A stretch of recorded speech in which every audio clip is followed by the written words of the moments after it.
Então, para quem está chegando agora, nós vamos fazer o comentário da prova de Direito Processual Penal 3, que foi aplicada a semana passada, tá bom?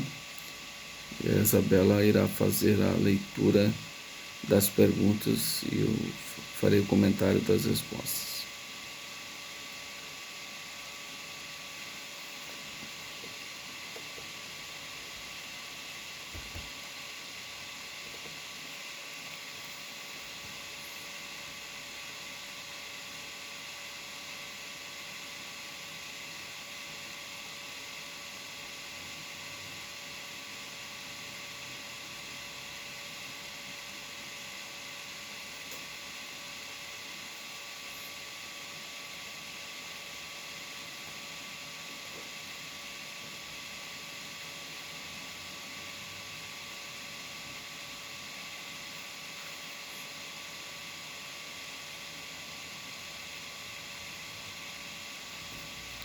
Bom, então nós temos que nessa questão, nós temos que decidir da seguinte forma.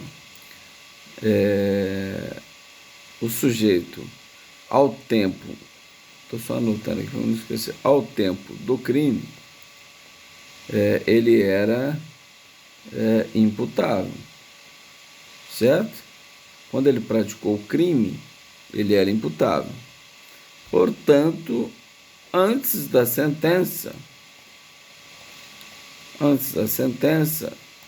sobreveio doença mental. Então, o que o juiz deveria fazer nesse caso?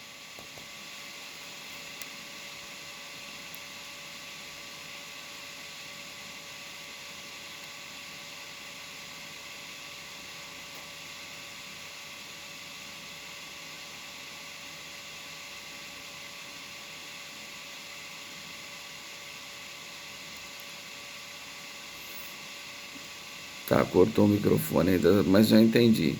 A Isabela disse que deve suspender o processo. Quem mais? Alguém respondeu de forma diferente?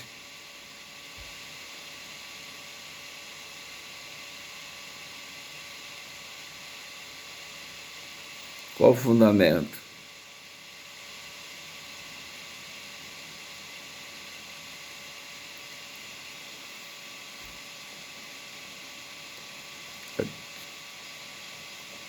O 5.2 do CP. Tá.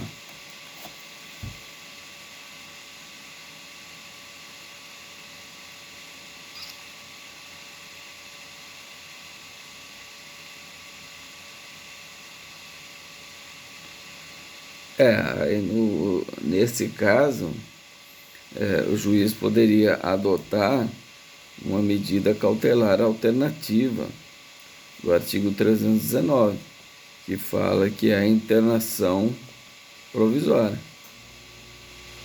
tá? Internação provisória. Ele poderia ser internado, não necessariamente em manicômio judiciário, ele poderia ser internado no hospital adequado. Então, o juiz poderia aplicar medidas cautelares alternativas à prisão, né? Que é o disposto no próprio artigo 319. Mas, nesse caso, é evidentemente que ele deve suspender o processo nos termos do artigo 152, tá? E nomear um curador. Porque se isso ocorre na execução, se o sujeito fica louco, vamos imaginar assim, durante o cumprimento da pena, aí é feita a substituição, né, da pena pela medida de segurança. Mas isso ocorreu durante o cumprimento da pena. Aqui não, aqui quando ele cometeu o crime, ele era capaz e depois sobreveio doença mental. Então o juiz, nos termos do artigo 152, deve suspender o processo, né, enquanto perdurar a incapacidade. Certo? Tudo bem? Alguém respondeu de forma diferente?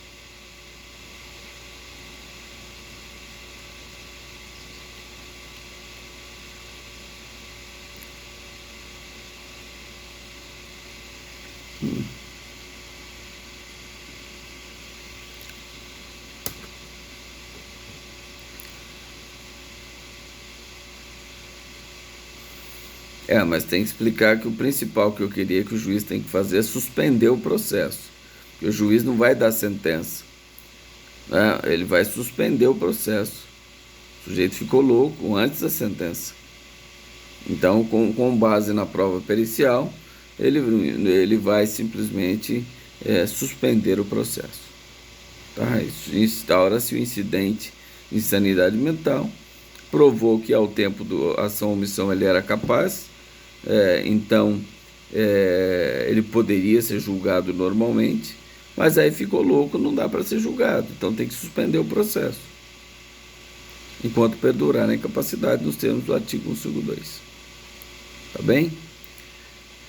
Mais alguém tem alguma pergunta, alguma dúvida dessa questão?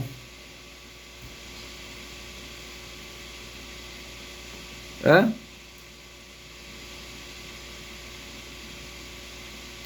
Não tem problema, você não mencionou o artigo, mas o raciocínio leva a essa questão, mas o fundamento é o artigo, né? A justificativa é o artigo. Se você responde, olha, o juiz deve agir nos termos do artigo 152, aí é certa a resposta.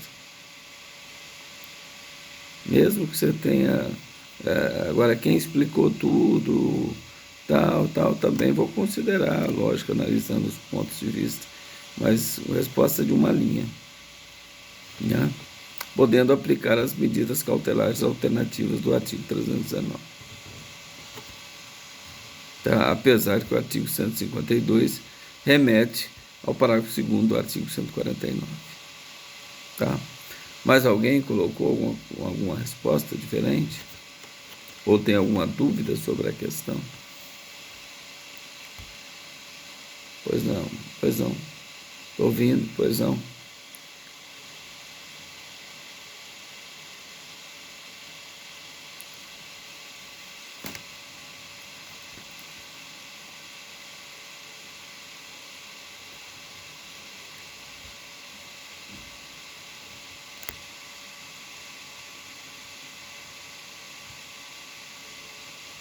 Não, ele tem que ter elementos para isso. Não pode.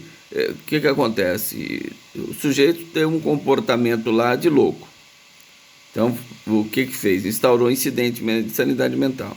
A perícia veio e disse: não, o sujeito está absolutamente inimputável. O sujeito é uma doença mental que se agravou agora, e ele está louco, inimputável ou semi-imputável.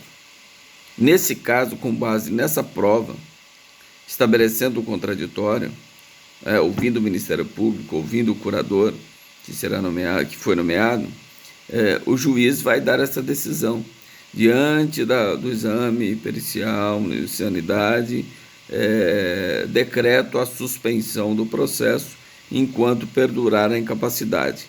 E diante da periculosidade e para que o sujeito não fique no sistema prisional comum, ele seja transferido para um hospital de custódia ou um hospital estadual adequado.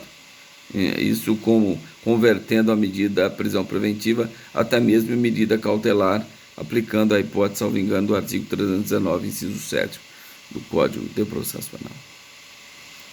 Tá certo? Deu para entender? Ok, então. Mais alguém tem alguma dúvida, alguma pergunta? Estou à disposição. Então tá bom, vamos lá. Segunda pergunta, segunda questão. Quem pode fazer a leitura aí? Isabel? Estou ouvindo.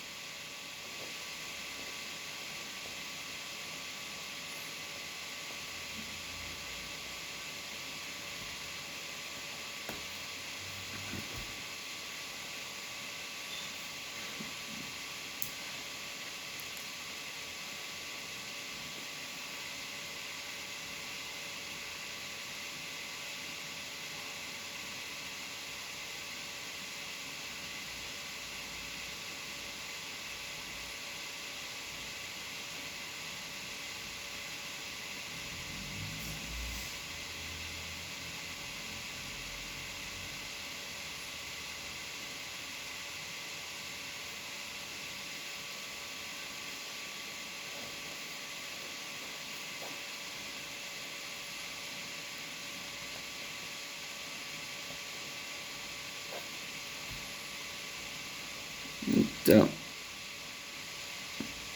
é, tá. Então, o sujeito foi condenado. Porque eu não estou com as questões aqui, só lembrando. Foi condenado a pena de multa, R$ 600. Disse que não tinha condição. Defesa alega insignificância. E o juiz extingue a punibilidade. Certo? No geral, foi isso. Mas nós estudamos os princípios relacionados à aplicação da pena. Então, essa pergunta, você responderia a ela corretamente, falando sobre o princípio da inderrogabilidade. O juiz não pode abdicar. A lei não autoriza que o juiz deixe de aplicar a pena. Então, a pena de multa tem que ser executada. Tá? Então, em nome do princípio da inderrogabilidade, que se aplica em relação à sanção penal. É inderrogável, inderrogabilidade. Vocês viram que aquele meu primo, que eu trouxe algumas decisões dele, aquele que fez a palestra para vocês, ele é juiz federal, inclusive somos uns primos de primeira, como falam, né, primo de primeiro grau. Ele está sempre me consultando também sobre as decisões dele, né, porque ele sabe que eu sou professor há muitos anos. Essa semana mesmo, para ele proferir uma decisão, lá ele me consultou sobre um tema que nós discutimos bastante. Mas ele, como um defensor da teoria agnóstica da pena, recentemente eu mandei uma decisão para vocês que ele extinguiu a punibilidade. O sujeito foi lá, requereu que seja convertida para cumprir em cesta básica destinada a não sei quem. Ele falou, não tem que cumprir mais nada, declara extinta a punibilidade. Pela teoria agnóstica da pena, que nega até mesmo a sanção penal nos termos do Código Penal, elegendo como um código absolutamente fascista e não se adequa a reprimir criminalidade de forma alguma ou estabelecer a ressocialização. Tá? Mas aqui, tecnicamente, né, porque a teoria agnóstica da pena é uma exceção a tudo que nós estudamos aqui. Né? Então, aqui é o princípio da inderrogabilidade, que não autoriza o juiz a simplesmente, sob o manto da insignificância, ainda que o valor seja irrisório, deixar de cobrá-la. Poderia ser R$ 100, né? O juiz vai mandar intimar para pagar, não pagou, envia para o Ministério Público, e o Ministério Público, agora com a nova lei, né, de 2019, a lei anticrime, o Ministério Público vai cobrá-la nos termos da Lei 6.830 de 1980. Né? Quem executa é o Ministério Público estadual, né? E não a Fazenda Estadual, e no âmbito federal também não a Fazenda Nacional, e sim o Ministério Público Federal. Tudo bem? Alguma dúvida?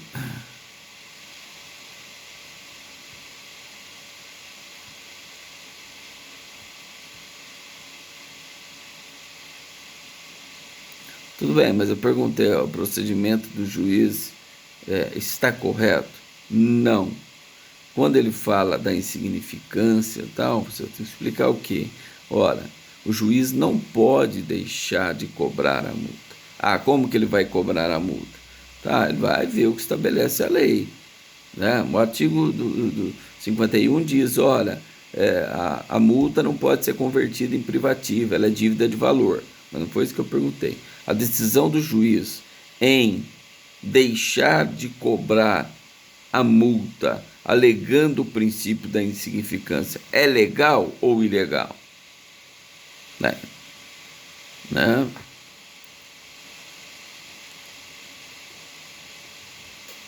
Ele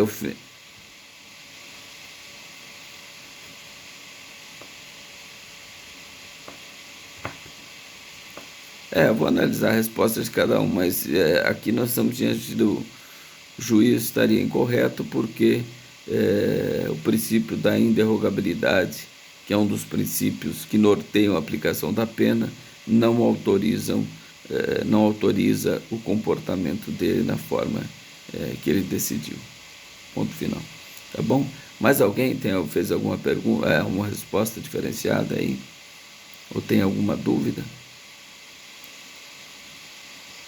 Pois não.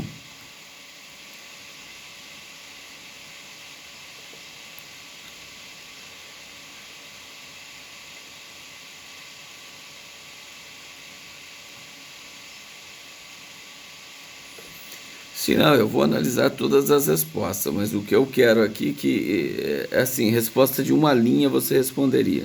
Perguntei, o procedimento do juiz foi correto? Não, em face à devida observância do princípio da inderrogabilidade. Ponto. Resposta de uma linha, tá? Mas eu vou analisar todas as respostas que foram dadas. Tá? Vocês têm que entender isso. A resposta é tão objetiva que o princípio. Lembra que eu falo, quem já foi meu aluno, eu falo, ó, princípios, eles resolvem várias questões e respondem várias questões. O princípio da inderrogabilidade é isso, é inderrogável. O juiz não pode abdicar. A lei não autoriza que ele deixe de cobrar. Ah, mas ele entende que é insignificante. Mas e daí? O legislador não autoriza o juiz, deve simplesmente cumprir a lei e aplicar a lei ao caso concreto. Ponto final. Tá certo? Mas quem respondeu além disso, é lógico que eu vou estar analisando tudo isso. Tá bem? Mais alguém tem alguma dúvida, uma pergunta? Pois não?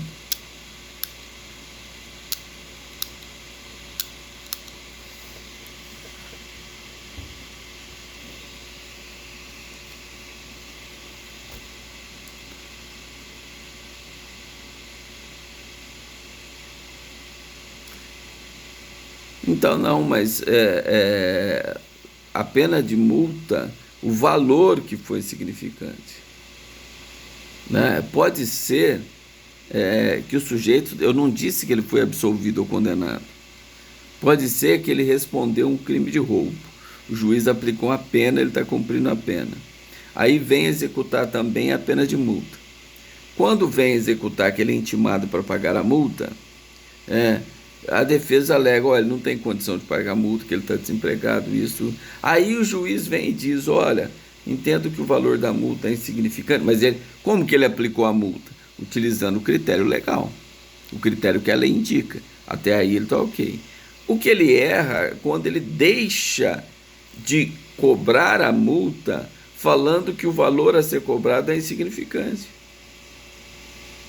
Aí que está o erro dele, porque ele não pode fazer isso. Ele arbitrou o valor da multa corretamente, só que quando ele diz que deixe de cobrar porque é insignificante, o princípio da inderrogabilidade não autoriza isso. Não autoriza. Tá certo? Mas, se você encontrar, por exemplo, eu mandei a decisão,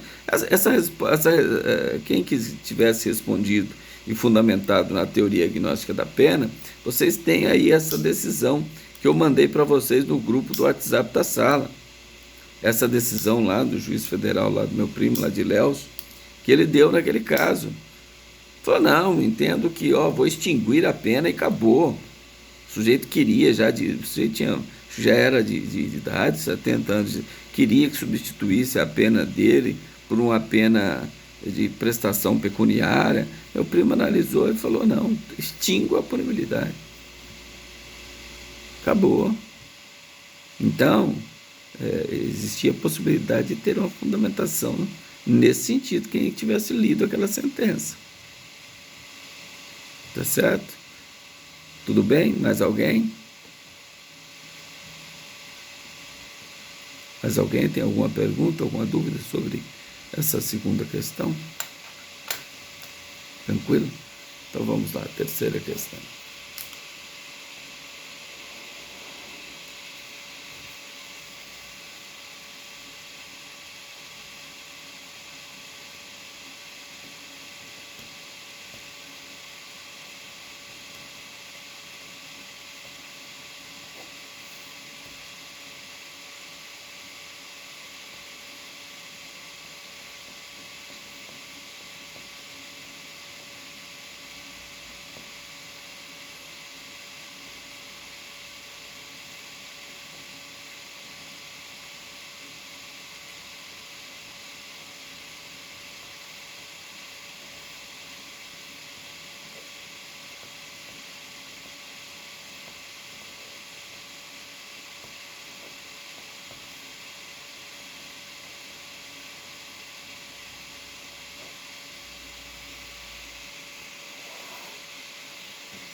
E aí, o que você respondeu?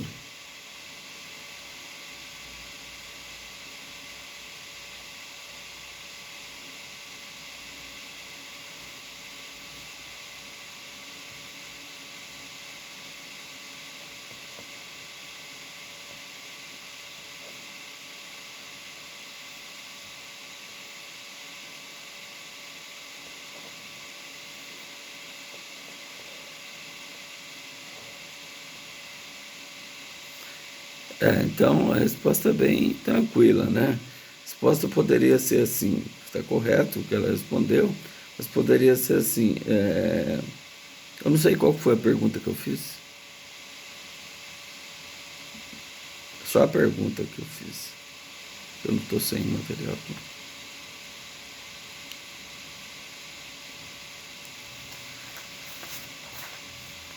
Ah, sim.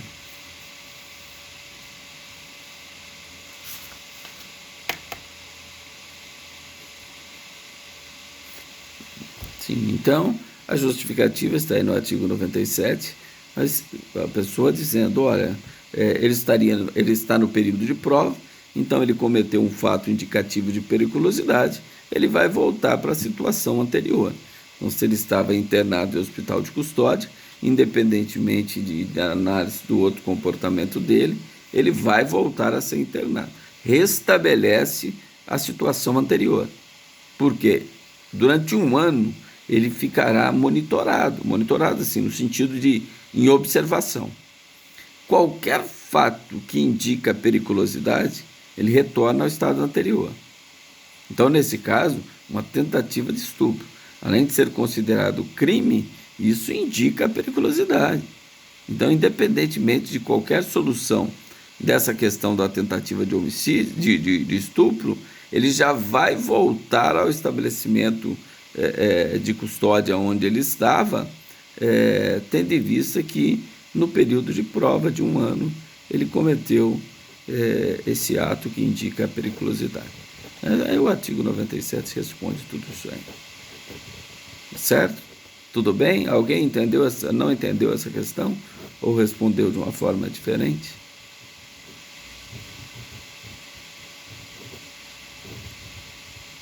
Vamos lá? Alguém respondeu diferente? Todo mundo ok? Essa questão estava bem tranquila também, né? Nós falamos em sala de aula sobre o período de prova. Alguém tem alguma pergunta para fazer sobre essa questão?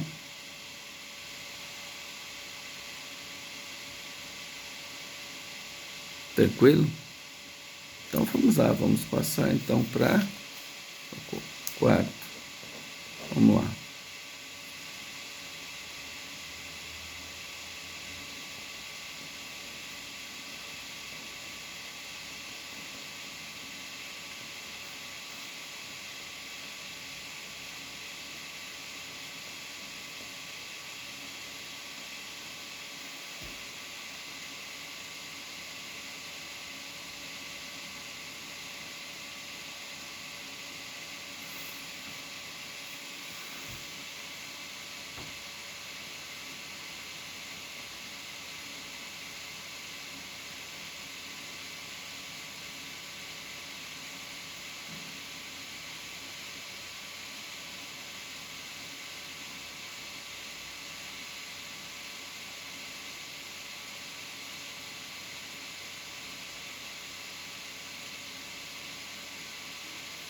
Certo, só para mim, eu estou com o problema aqui. Quantos anos ele foi condenado?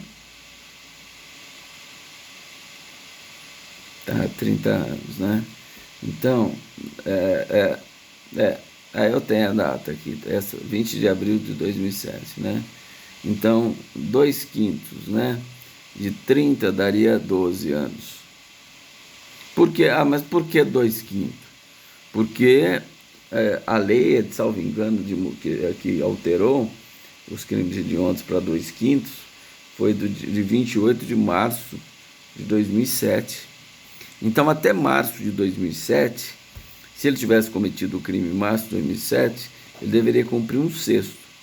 Então, 1/6 de 30 daria 5 anos, né? Então, ele deveria cumprir 5 anos. Como ele já cumpriu um, faltaria só 4 anos. Então, quem colocou um sexto errou porque a alteração legislativa foi em 2007, né? Em março de 2007. Lembra aqueles períodos que eu falei? De um sexto, 2/5, e agora com o projeto anticrime nós temos 20%, 30%, 40%, 50%, 60%, 70%, né?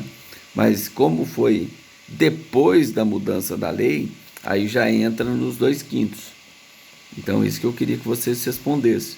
2/5 de 30 daria 12, né? Ele já cumpriu um ano, então ele estaria mais 11 anos para ele cumprir no regime fechado, para que ele tivesse direito à progressão.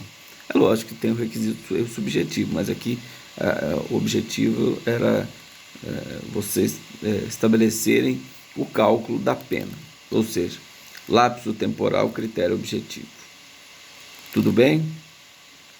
Pergunta sobre a questão. Uma mais fácil do que a outra, né? Quem aí pode argumentar? Ou respondeu de forma diferente? Ou não entendeu a questão? Porque se não entendeu a questão, não adiantou nada a prova.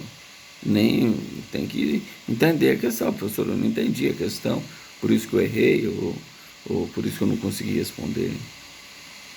Isso é importante. Não tem que ter vergonha de perguntar. Vocês estão aqui para aprender. Nós estamos aqui para discutir o aprendizado.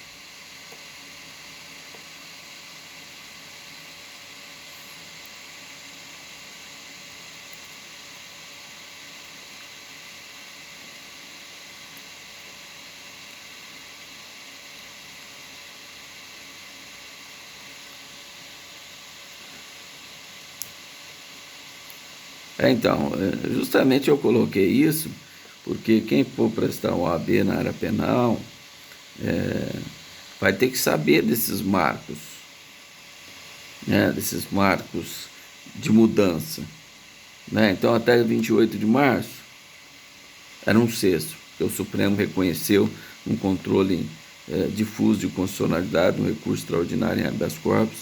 Ele reconheceu de um pastor que tinha cometido um atentado violento ao pudor, na época, artigo 214, que era inconstitucional o regime integralmente fechado. Então, quando ele falou que era inconstitucional, admitiu-se a progressão nos crimes hediondos equiparados e todos os demais em um sexto. Aí o legislador falou, não, mas temos que mudar, então um sexto é muito pouco. Aí em 28 de março o legislador criou a lei dizendo, olha, a partir de agora, crime hediondo, 2/5, se for reincidente, 3/5. Tá bom. 2007 passou a vigorar isso em março. De março de 2007, né, até o dia 23/1 de 2020, vigorou essa forma de progressão. Agora nós estamos com um novo artigo que fala da progressão, que no artigo 112, que fala justamente isso. 20%, 25%, 30%, 40%, 50%, 70% da pena. Então, está vendo que pode dizer, mas o que tem a ver isso? Não, você pode estar sendo julgado hoje, o sujeito cumprindo pena, de um crime que ele praticou em 2005, 2004, 2006, 2007, 2008, tudo tem relevância agora. Esses marcos que eu falei para vocês, todos eles têm relevância. Todos eles têm relevância, porque nós sabemos que muitos desses crimes cometidos lá atrás estão sendo julgados agora, ou estão sendo executados agora. Às vezes nem foram julgados, outros estão sendo executados. Tá? Então o que vale é a lei que estava vigente, estava vigindo na época do fato. Certo? Tudo bem? Mais alguém tem alguma pergunta, alguma dúvida? Sim, agora são percentuais, não fração. Antes era tudo fração. O que está na mesma se você converter, né? Não muda nada. Mais alguém tem alguma pergunta? Podemos passar então para a quinta? Então vamos lá. Quinta questão, e última.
Tá, então, mas aqui é o seguinte, vamos lá. Então, eu anotei aqui, o sujeito está respondendo, ele está preso por um processo lá em São Paulo, não é? Então me ajuda aí na pergunta aí, que eu não tenho ela aqui. Ele está preso, então ele cometeu um homicídio lá em São Paulo e ele está preso preventivamente lá em São Paulo. Preventivamente em São Paulo. Ok. Então o processo lá em São Paulo não foi julgado. E ele está preso lá em São Paulo. Aí Ribeirão Preto deu uma sentença condenatória e transitou em julgado. Transitou em julgado. Então, qual que é o procedimento do juiz da condenação que transitou em julgado? Ribeirão Preto. Realmente ele vai, primeiro, diante do trânsito julgado, determinar a expedição de mandado de prisão, expedição do mandado de prisão, após o cumprimento do mandado de prisão, expedir a guia de execução definitiva e encaminhar para o juiz da execução de São Paulo. Tá?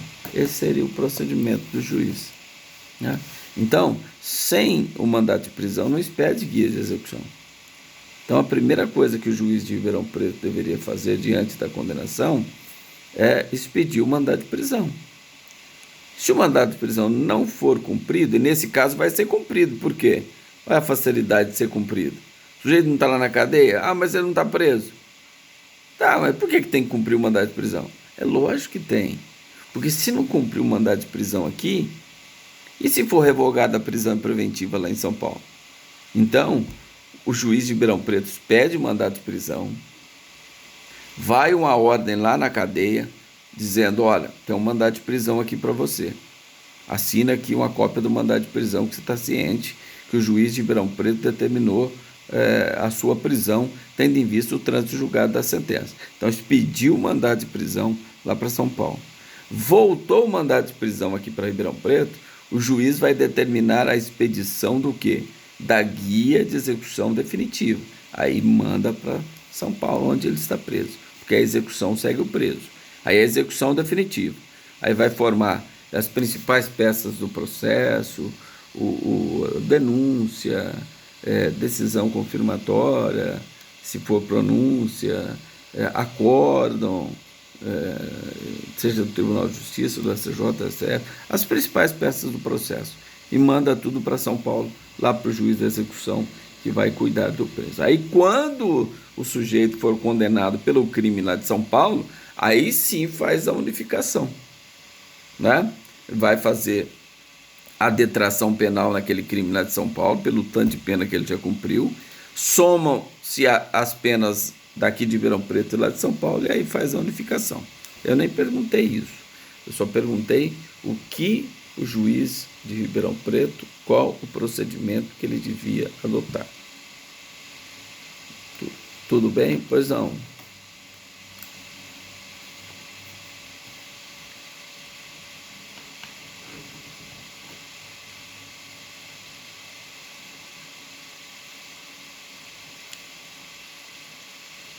Não, não existe, não existe esse mecanismo, não. Isso aí é quem decide, principalmente o juiz não transfere ninguém. O juiz não pode interferir no órgão executivo. A Secretaria de Assuntos Penitenciários é um órgão executivo. O juiz não transfere preso, a não ser quando ele remete para o RDD e manda lá para o RDD. Mas juiz não ordena a transferência de preso. Quem ordena a transferência de preso é o diretor da SAP, Secretaria de Assuntos Penitenciários, pela conveniência e oportunidade. Então, se o sujeito está preso, imagina, se todos os presos que cometeram um crime na capital estivessem que ficar presos na capital, você acha que teria presídio para esse monte de gente? Não. Então, se o sujeito já está preso aqui em Ribeirão Preto, sai uma sentença lá em São Paulo, a execução vai vir. A execução acompanha o preso. Sempre a execução acompanha o preso. Certo? Então, nesse caso, agora, durante o processo de conhecimento, né, como tem dois processos e ele está com prisão preventiva lá, ele ficou preso lá em São Paulo. Não precisava ele ter vindo para Ribeirão. Mas o processo aqui em Ribeirão correu. Então, nas audiências, ele veio aqui para Ribeirão. Mas não precisava dele ser. Agora, se ele não tivesse respondendo nenhum processo e estivesse preso em São Paulo, o juiz poderia mandar um ofício para a Secretaria de Assuntos Penitenciários, dizendo, olha, é possível vaga em Ribeirão Preto para que ele tenha mais facilidade da gente conduzir o processo aqui na Ribeirão Preto? Sim, mas o juiz não ordena. O juiz não ordena, porque se ele fizesse, ele estaria interferindo no órgão executivo. E o Poder Judiciário não pode interferir no órgão executivo. Imagine, a Secretaria de Assuntos Penitenciários, ela tem o remanejamento de preso, o local de vaga. Como que o juiz vai obrigar? Não, tem que mandar ele para cá. Não, mas é a Secretaria que tem que ver a conveniência e a oportunidade, se tem vaga ou não aqui na região. Tá? E depois, lá na condenação definitiva, a lei de execução diz que o preso deve ficar, cumprir pena perto de onde residem os seus familiares. Por isso que existe na execução penal um procedimento que chama de aproximação familiar. Né? Então, se os familiares dele moram todos aqui em Ribeirão Preto, quando ele for condenado lá em São Paulo, o advogado pode, depois que fizer a unificação de pena, o advogado pede a aproximação familiar. Olha, que ele seja transferido aqui para Ribeirão Preto, ou para Araraquara, ou para Pontal, por quê? Ou para Serra Azul, é mais perto dos familiares. Esse é o que vige na execução penal. Tudo bem? Não tenho o que desculpar. Cada um tem o direito de perguntar, tem o direito de questionar. Né? Isso é importante, isso esclarece, né, para os outros alunos também, é sempre importante. Tá bom? Quem mais? Vamos lá, pessoal, estamos com 28 alunos aí. Tranquilo? Pois não.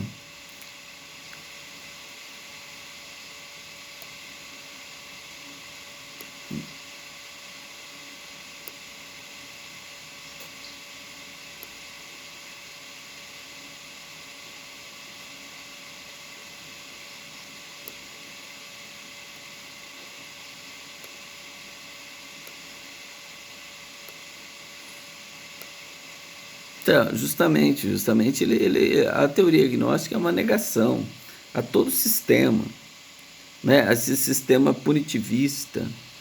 Então, por isso que ele utilizou essa argumentação para dizer, olha, isso seria cruel, não precisa mais, não tem finalidade de ressocialização, a pena não ressocializa, portanto, eu deixo de aplicá-la. Ele usa essa argumentação, e aí o Ministério Público recorre, e aí o tribunal mantém a reforma. Normalmente reforma. Se o Ministério Público recorrer, normalmente reforma, porque essa tese é uma tese minoritária. Tá? Mas ele é firme e convicto nas suas decisões, então ele o faz. Né? Desde que ele fundamente a decisão, não tem problema nenhum, deixa o tribunal se discordar e reformar. Mas o tribunal não é obrigado a fazer ele mudar o ponto de vista dele e a fundamentação dele. Tá certo? Mais alguém, pessoal? Tem alguma dúvida, alguma pergunta? Bom, a prova foi difícil? Foi difícil a prova ou não? Razoável?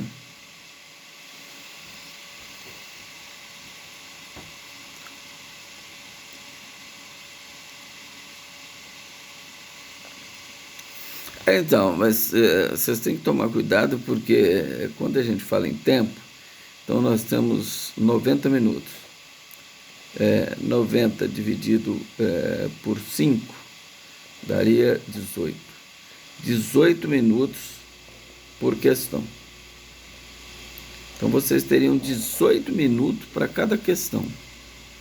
Na OAB, vocês vão ter uma média o quê? De 4 minutos, 2, 4 minutos para cada questão. São quantas questões? 80, né? São quantas horas de prova? 4 horas, né? Então dá 240 dividido por 80. Daria 3 minutos por cada questão. Então presta atenção. Na OAB você tem 3 minutos para responder cada questão. Aqui nós temos 18 minutos para responder cada questão. Então isso faz parte da avaliação, faz parte do contexto que para você que eu dominei a matéria, eu compactei o estudo, então agora eu consigo fazê-lo. Então, a diferencial é que vocês poderiam utilizar qualquer método de consulta, computador, livro, anotações, aulas gravadas, você poderia utilizar tudo. Diferente quando a gente faz em sala de aula, que eu deixo usar só o vadimeco, né? Então, uma facilitação geral, né? Com essa questão da utilização desses materiais, principalmente a internet. Principalmente a internet, né? Mas o objetivo não era dar prova difícil, a prova não foi difícil. Tudo que a gente, né, deu aí, praticamente a gente comentou sobre aquilo que foi discutido em sala de aula, né? O objetivo era justamente esse, despertar aí esse tipo de prova de raciocínio. Então, quem foi meu aluno, eu acho que a primeira prova, essa turma é a primeira prova minha que faz, não é? Desta forma, né? Porque vocês não fizeram nenhuma prova presencial comigo, né? Nenhuma, né? Porque nós tivemos a pandemia o ano passado, né? Em primeiro semestre, segundo semestre e agora terceiro semestre, que são processos penal 1, 2 e 3, né? Mas espero assim que mesmo para aqueles que não foi bem na matéria, não foi bem, não tirou nota, mas está bem na matéria, está bem no conteúdo, porque praticamente, pessoal, o que nós fizemos até agora foi uma revisão daquilo que vocês estudaram lá no direito penal, né? A pena, medida de segurança, regime de cumprimento de pena, progressão de regime, praticamente está quase que tudo lá no direito penal,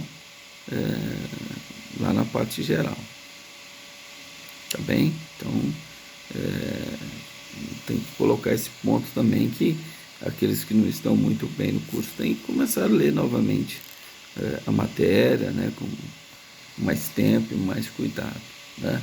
A Márcia me pergunta aqui como será a minha avaliação. Bom, Márcia,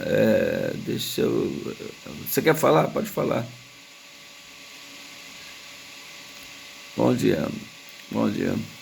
Espero que você esteja melhor. Seja bem-vindo.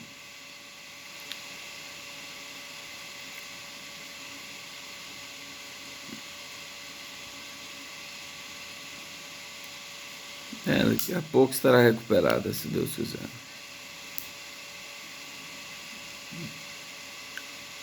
Então, não, eu vou... deixa na próxima aula, ou fora do horário de aula, eu passo para você esta avaliação, eu passo e passo também a atividade, e você me entrega, eu vou avaliar naquilo que foi proposto, mas você não vai ter prejuízo em termos de avaliação.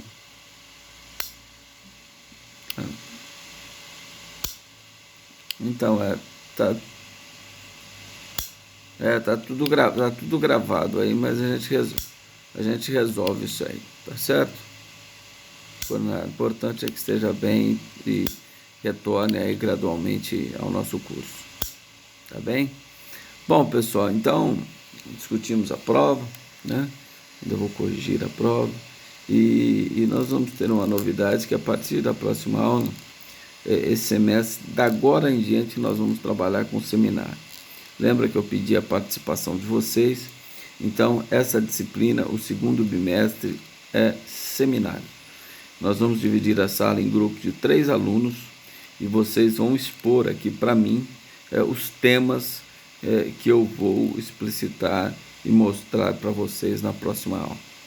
Tá? Então, um grupo de 3 alunos, se vocês quiserem aí reunindo já e demarcando o grupo, né? E aí, como que será? A avaliação do primeiro bimestre, do segundo bimestre, será através do seminário. Então, nós vamos ter os dias do seminário e vocês vão apresentar aquela matéria que foi objeto de estudo.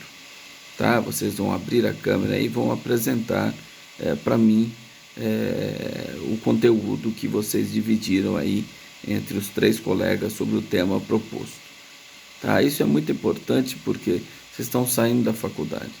É necessário que você tenha esse poder e teste esse poder de argumentação. Daqui a pouco, se essa pandemia voltar, nós já teremos aí as monografias novamente de forma presencial. Então, vocês formando e passando na OAB, vocês vão enfrentar essa questão da oralidade. Então, o motivo pelo qual eu sempre trabalhei no segundo bimestre, a única matéria que eu consigo fazê-lo como seminário para vocês participarem das aulas, certo? Então, já na próxima aula, eu irei já indicar os temas e nós já apresentarei o calendário de apresentação e os respectivos temas.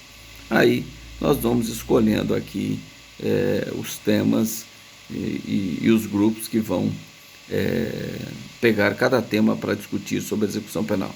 E aí, a participação dos 3 pontos não vai ter atividade. A participação dos 3 pontos seria a participação dos outros alunos que não aqueles que estejam apresentando. Então, se o aluno frequentou e assistiu a palestra, aliás, a apresentação dos colegas, ele terá a participação.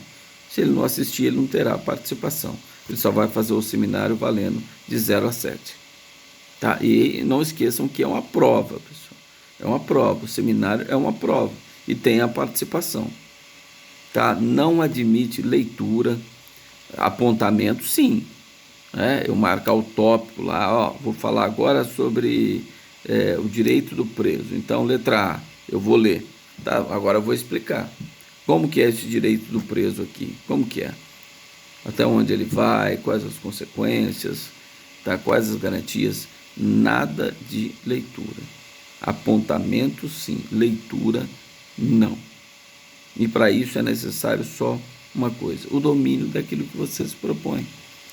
Se eu estou me propondo a falar sobre esse assunto, eu tenho que dominar o assunto. Se eu domino o assunto, eu falo sobre o assunto. Só isso. Tá? E nós já vamos avaliando, tá certo? E será bastante proveitoso. E que eu vou fazer as arguições. As questões relevantes, as questões de autoindagação, podem ter certeza que eu farei as indagações pertinentes em relação ao tema. Então, o aluno, o grupo, mas eu quero saber sobre, e se for assim, e se for assado, o que acontece? Então o grupo vai ter que responder, seja um aluno, né? E a avaliação é individual, a avaliação não é do grupo, a avaliação é individual. Tá? Não vou dar uma nota para o grupo, eu vou dar uma nota de acordo com a performance de cada um. Tá certo? Mas isso, quem tiver alguma dúvida na próxima aula, já pode tirar a dúvida sobre esse assunto. Tá? Mas eu já vou trazer os temas e todo o material já com as datas, respectivas datas. Tá bom? Mas tem que ser... Pois não. Então, isso eu vou disciplinar, porque se der um grupo por aula, nós teremos uma aula para debater o tempo, porque não adianta vocês virem aqui, por exemplo, falar o tempo é até 30 minutos no máximo, ou 25 minutos, né? E não ter nenhuma discussão, não ter pergunta dos alunos, não ter pergunta do professor. O objetivo não é esse. O objetivo é a gente trazer o tema que vocês abordaram e criar toda uma problematização em cima do tema que vocês colocaram, né? Tendo até mesmo a posição de alunos que estão participando, minha participação, seja indagando, seja tentando convencer vocês em determinado ponto, você está equivocado, ou não, vocês me convencendo que eu estou equivocado.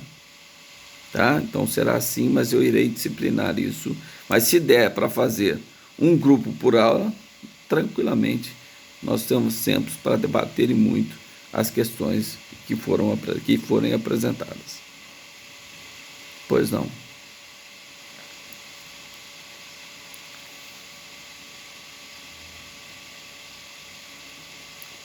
Três alunos. Três alunos.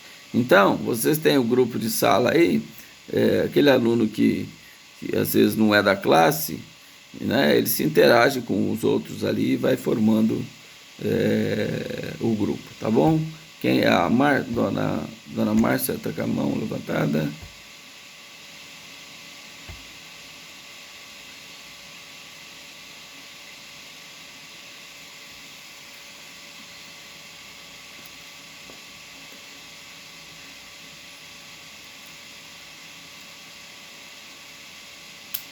Sim.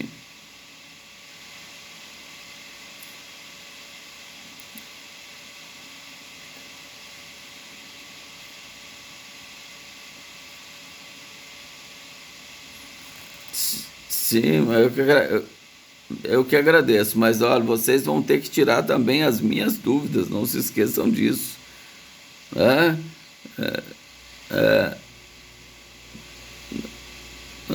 Então nós vamos discutir e debater aí essas questões, tá?